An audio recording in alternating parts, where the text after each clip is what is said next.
It's my pleasure to introduce Thomas Updike, wonderful young man that we had the opportunity to talk to at the dinner.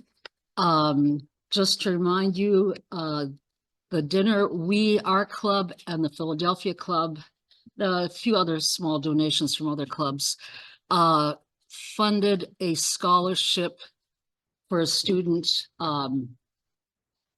at Williamson College of the Trades, sings in the choir, and plays football. Two sort of diametrically opposed things, but he's also a member of the Order of the Arrow, Boy Scouts of America. And he got a bronze medal at the Nationals for the U.S. Academic Decathlon. So very, very impressive. And yes, you could come. So it's a great pleasure to have you here. Thank you.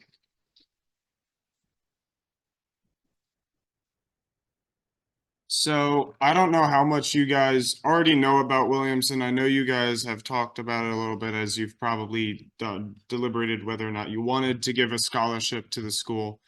But originally, Williamson was founded by a man by the name of Isaiah Van Zandt Williamson. He was a successful businessman and philanthropist, and he decided he wanted to create his own all-male trade school to help kids from Philadelphia who could not afford an education on their own, to give them an education in a useful trade, I believe was his exact words, in the, I forget what it's called, the endowment, the initial, I forget what it's always called, but it's the initial, what he wrote down, what he wanted the school to be. Charter. That's it. Thank you. But he originally wrote down in the charter, in a useful trade and to teach them to become a gentleman. So what it is today is it is an all-boys school that currently has about 270 students over the course of 3 years. They teach you a useful trade. We have 6 shops. We have my shop, which is horticulture and landscape construction management.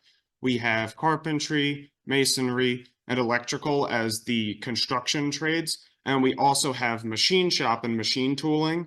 And we have power plant and power plant technology. So those are the 6 trades that we have. We have about 50 kids in each trade.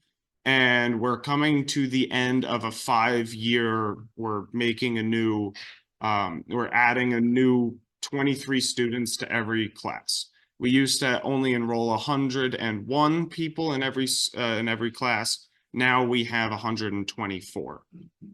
So Williamson, they completely pay for your entire scholarship. That's why, even though the school has been around since 1888, we only have 300 students, because it relies on donations. It relies on these increases and the philanthropy of others to increase the endowment, to increase the amount of interest that we gain, so that way we can add more students.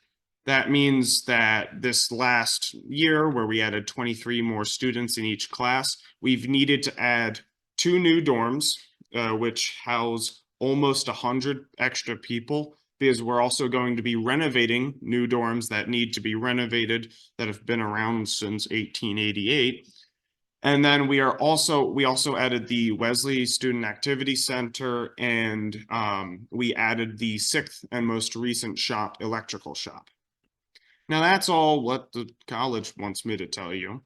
But basically, what this school means to me is it's an all-boys school where it is a consistent environment.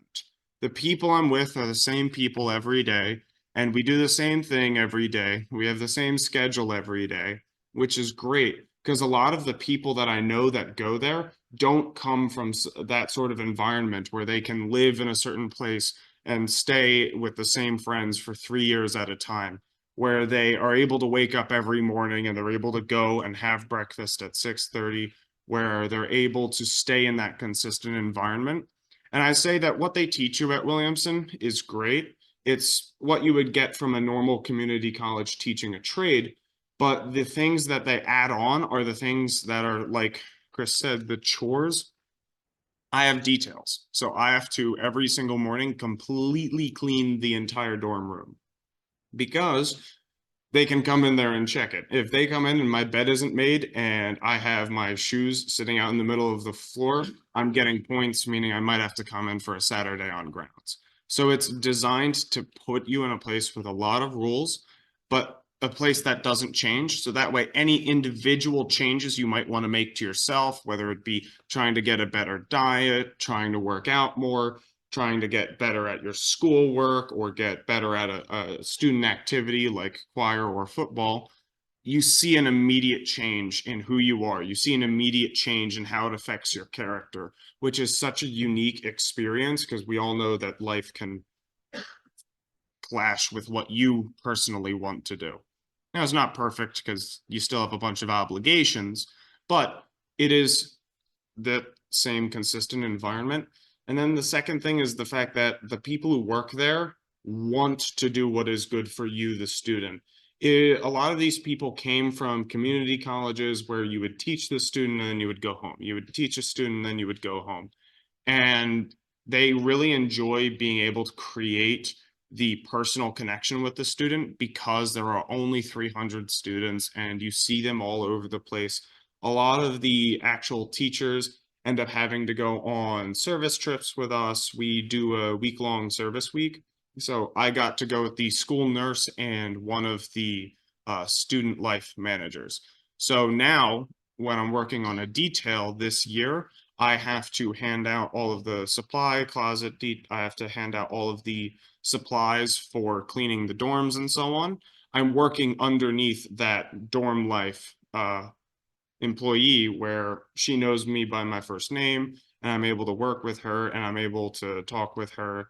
It creates a very homely environment where you can walk up to people and there's always someone who's willing to give you some form of help, some form of feedback. So that's about everything I have. I was told to only talk for like 5 minutes. I may have done 7, but Or any questions? yes, are there any questions? We are actually graded on our internship that we do over the summer, and we have a very large career fair. I think about 250 schools come over, or not schools, 250 companies come over the course of 2 career fairs. So it's almost impossible to not get an internship, to not get employed coming out of the place. I think we have a 96% employment upon graduation rate, which when you do the math, that means that like 3 to 4 people every single graduating class just decide to go to college or take off. And when you look at those sort of statistics, that's almost unheard of.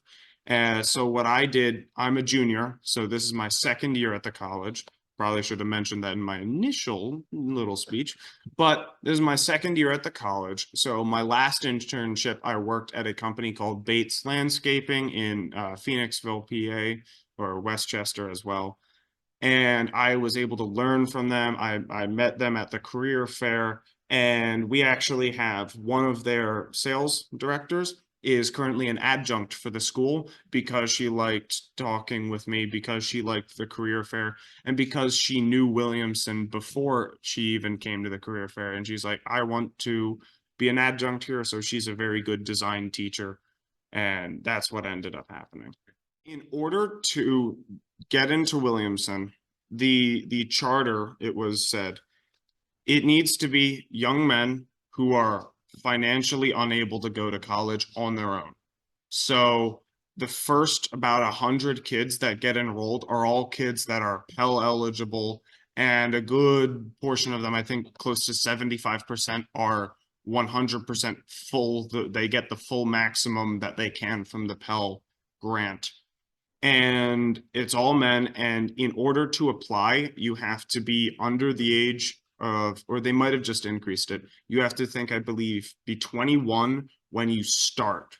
So you can't be any older than 21 when you start. So the oldest person that can graduate is 24. I know in my class, we have one person who started when he was 20, 2 people who started when they were 19, and 8 the rest of us were all 18, and we call the old guy 20-year-old grandpa. So it's a great environment. We live together with them. We work together with them. So it's very nice to be around kids your certain age.